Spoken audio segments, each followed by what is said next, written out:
Halo, dalam kesempatan kali ini saya akan menjelaskan mengenai analisis bisnis perusahaan dengan metode bisnis model Canvas atau yang biasa disebut dengan BMC. Dan ini perlu kita ketahui bahwa BMC ini sudah banyak digunakan oleh para akademisi dan juga para pebisnis dan para eksekutif ya. Ini adalah formula yang dibuat oleh Alexander Osterwalder dan juga Yves Spiegner ya. Tahu saya dari buku bisnis model kanvas itu memang itu sudah saya baca itu sudah banyak digunakan di berbagai negara. Nah, jadi mudah-mudahan ketika saya jelaskan di sini dapat bermanfaat bagi penonton di sini. Nah, di sini kita mulai saja. Di sini ada 9 blocks ya, yang biasa kita sebut 9 blocks. Nah, di sini biasanya sebetulnya sih kalau misalkan kita lihat dari bukunya, kita mulai dari value preposition dulu. Nah, dari value prepositions, di mana value preposition ini adalah nilai atau manfaat yang dirasakan oleh pelanggan. Tapi kalau misalkan kita mengacu pada teori marketing, kita akan berangkat dari customer segment dulu, kelompok konsumen dulu. Kita identifikasi kebutuhan konsumen. Nah, ini kita bebas mau pilih yang mana dulu.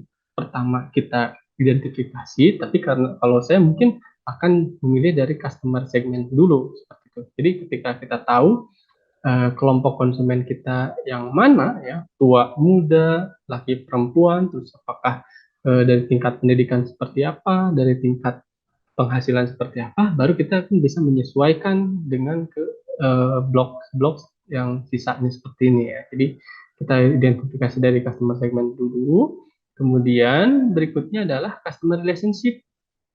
Customer relationship ini adalah bagaimana kita melakukan hubungan dengan pelanggan itu seperti apa ya, bagaimana kita mengengage customer kita seperti apa, kurang lebih seperti itu customer relationship itu. Jadi usaha kita bagaimana caranya hubungan antara kita dengan pelanggan itu seperti apa. Dan yang berikutnya adalah channels. Channels ini bisa apakah kita menjualnya online, offline, kemudian kita juga mungkin online itu kita mau di mana, apakah Facebook, Instagram, apa mungkin dari platform e-commerce-nya, atau mungkin kalau offline mau kita simpan di jalan apa, di kota apa. Nah ini, jadi channel ini adalah bagian daripada distribusi produk kita tuh mau di mana ya. Distribusi di sini apakah restoran atau mungkin cafe atau mungkin kita berupa retail seperti itu.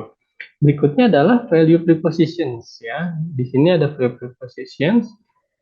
Value proposition ini adalah nilai atau manfaat yang akan dirasakan oleh pelanggan. Jadi keunikannya seperti apa, hal yang membedakannya itu seperti apa ya, produk kita dengan yang lain. Nah, seperti itu kurang lebih. Jadi manfaat yang dirasakan seperti apa buat pelanggan.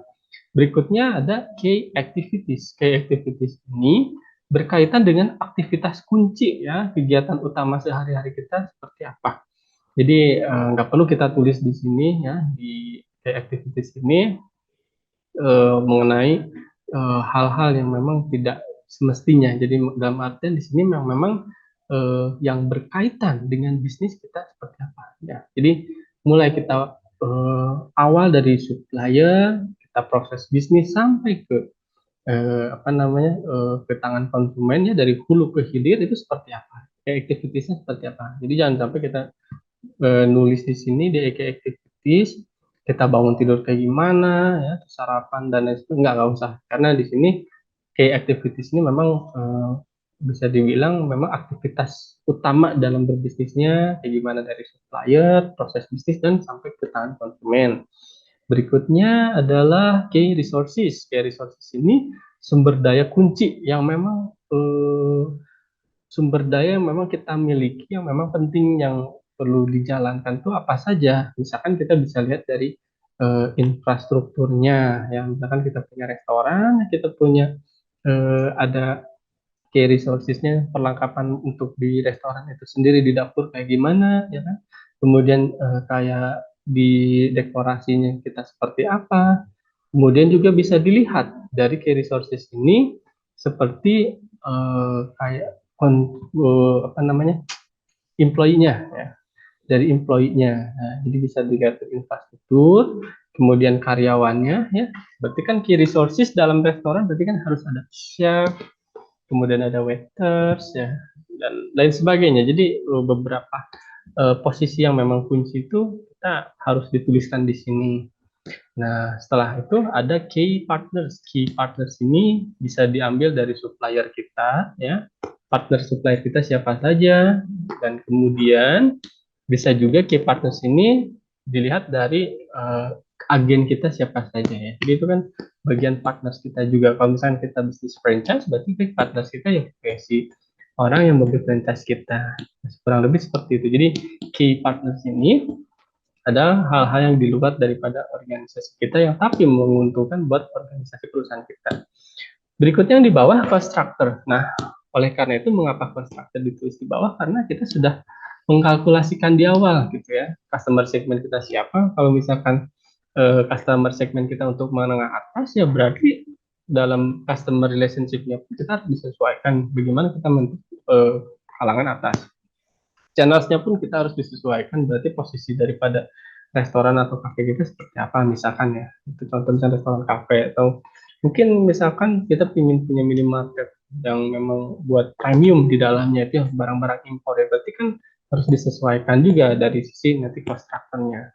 Value proposition, kayak activities, kayak resources, key partners, nanti di cost structure ini bakal terlihat dari segi produk-produknya seperti apa. Jadi di cost structure ini kita tulis modal-modal dari alat produksinya, kemudian juga awal daripada kita membayar karyawan kita, dan juga mungkin nyewa lahannya seperti apa gitu, lahannya apakah per 5 tahun atau per 1 tahun, dan berapa biayanya, dan lain sebagainya. Kurang lebih seperti itu untuk cost structure.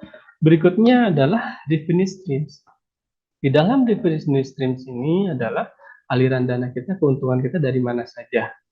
Jadi kurang lebih kalau misalkan kita restoran, misalkan revenue streamnya kita ngambil dari restoran, mungkin bisa juga untuk saat ini kan trennya seperti restoran dan kafe, terkadang ada juga ruangan khusus untuk meeting seperti itu ya, menyewakan untuk meeting. Nah ini juga bisa juga kita ngambil keuntungan dari situ. Di revenue streams ini kita mengambil untungnya, transaksinya dari mana saja seperti itu.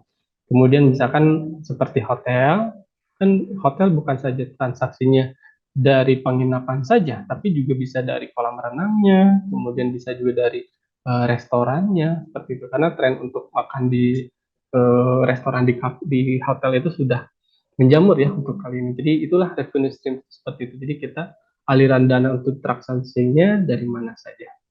Nah, demikian yang bisa saya sampaikan untuk hal ini. Ya, semoga bermanfaat. Terima kasih.